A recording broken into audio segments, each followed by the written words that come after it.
আমরা সাংবাদিক মহলকে আহ্বান জানাবো, আপনারা কোনো কাট নিউজ প্রচার করবেন না। এটা যারা সাংবাদিকতা করে তাদের দোষ না, এটা হাউস থেকে বাধ্য করে।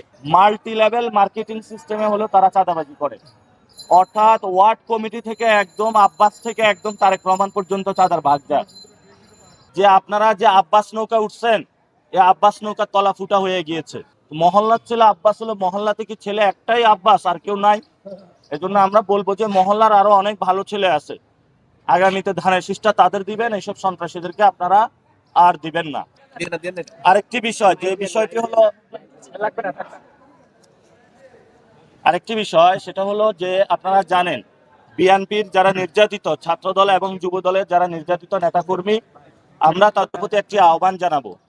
আহ্বানটা হলো যে আপনারা যে আব্বাস নৌকা উঠছেন, এই আব্বাস নৌকার তলা ফুটা হয়ে গিয়েছে।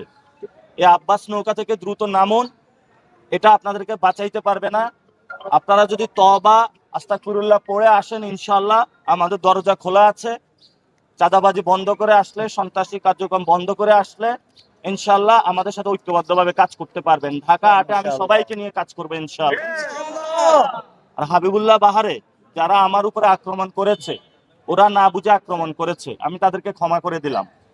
কারণ ঢাকা 8-এ অনেকে না বুঝে আমাকে হ্যারাস করতেছে, আক্রমণ করতেছে। আমি তাদের প্রতি একটা সবিনয় অনুরোধ, আমি তোমাদের ভাই, তোমরা আমার ভাই, অনেকে আমার বাবার বয়সী, তো আমি আপনাদেরকে ক্ষমা করে দিলাম। আমরা একটি সুন্দর সম্প্রীতি সমাজ গড়তে চাই, যে সমাজে আমরা কোনো হানাহানি, অপরকে মারামারি, এই কাজটা করব না ইনশাআল্লাহ। গতকালকে এক বৃদ্ধ লোক বলেছিল যে মহল্লার ছেলে আব্বাস। মহল্লার ছেলে আব্বাস হলো, মহল্লা থেকে ছেলে একটাই আব্বাস, আর কেউ নাই।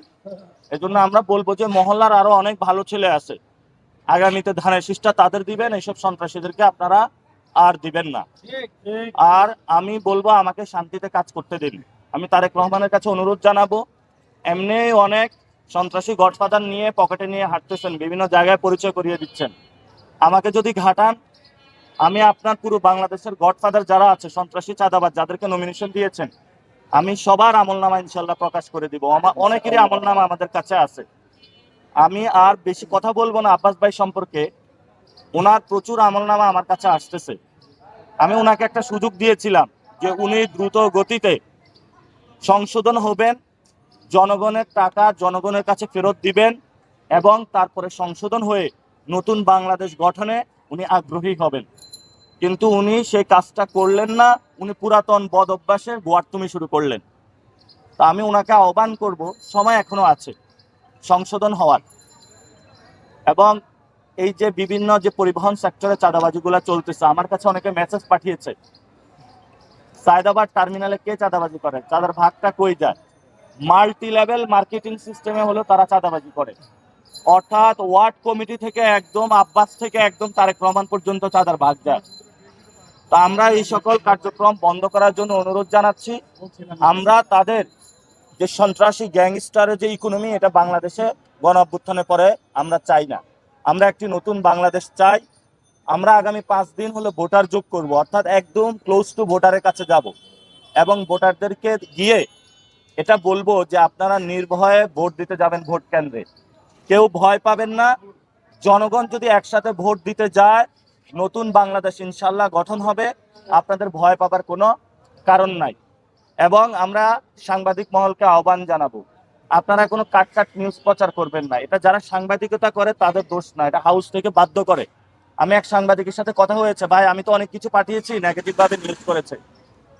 তো যেই সব হাউসের মালিক পক্ষ রয়েছেন এবং সম্পাদক মন্ডলী আছেন, আপনাদের জ্ঞাতার্থে আমরা জানাতে চাই, 5 তারিখের পরে আপনারা অনেক সহনশীল আচরণ করেছেন, এখন আবার এই অসহনশীল আচরণ করছেন। এটা গণতন্ত্রের পথে বাধা। আমরা সবাইকে আহ্বান জানাবো, গণতন্ত্রের পথে আসুন, নতুন বাংলাদেশ গঠন করুন। সবার মধ্যে প্রতিযোগিতা হবে, জনগণ যাকে ভোট দিবে সে নির্বাচিত হবে। রায়টা আব্বাস ভাই আপনি হাতে তুলে দিবেন না, রায় জনগণকে হাতে দিন। জনগণ ভোট দিবে, আপনি গিয়ে সব ভোট দিবেন না।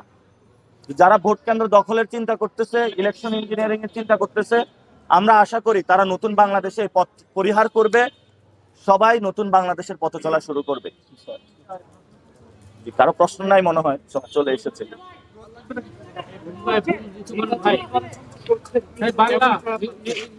কি কি কি বলতেছেন?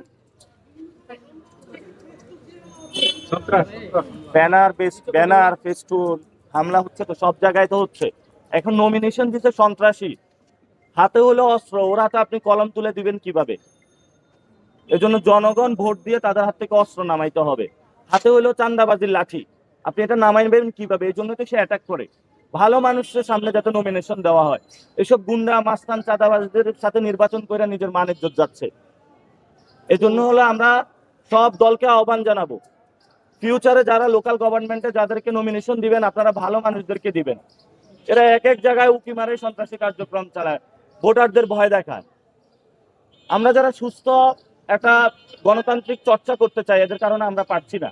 আমরা আশা করব যে আগামীতে তারেক রহমান ভালো মানুষদের নমিনেশন দিবেন। আর উনি এইসব গুন্ডা নিয়ে কিভাবে প্রধানমন্ত্রী হওয়ার স্বপ্ন দেখেন? উনি কি পার্লামেন্টে কতগুলা গুন্ডা সন্ত্রাসী লয়ে ঢুকবেন? পার্লামেন্টে আমরা ট্যাক্সের টাকা থেকে গুন্ডা সন্ত্রাসী পালার জন্য? পুরো বাংলাদেশের মানুষ তারেক রহমান যে ভুল করেছে তার পাপের প্রায়শ্চিত্ত আপনারা ভোটের মাধ্যমে নিশ্চিত করবেন। দাঁড়িপাল্লা এবং শাপলাকলিতে ভোট দিবেন, তাকে লাল কার্ড দেখাবেন, যাতে আর জীবনে সাহস না করে সন্ত্রাসী, চাঁদাবাজি, দুর্নীতিবাজ, ঋণ খেলাপি, দ্বৈত নাগরিক দেখে মনোনয়ন দেওয়ার এই সাহস যাতে জীবনে আর না করে। এবং তাকে বিশ্রাম নেওয়া উচিত। তার খালেদা জিয়া মা জিয়াউর রহমান যেভাবে পলিটিক্স করেছে, এটা আবার একটু ইতিহাসগুলা পড়া প্রয়োজন। গুন্ডামি মাস্তানি পাইছে নাকি বাংলাদেশে? আমরা এগুলা করতে দিব না ইনশাআল্লাহ। আমাদেরকে কিছু বললে বলে ছোট বাচ্চা, বেয়াদব।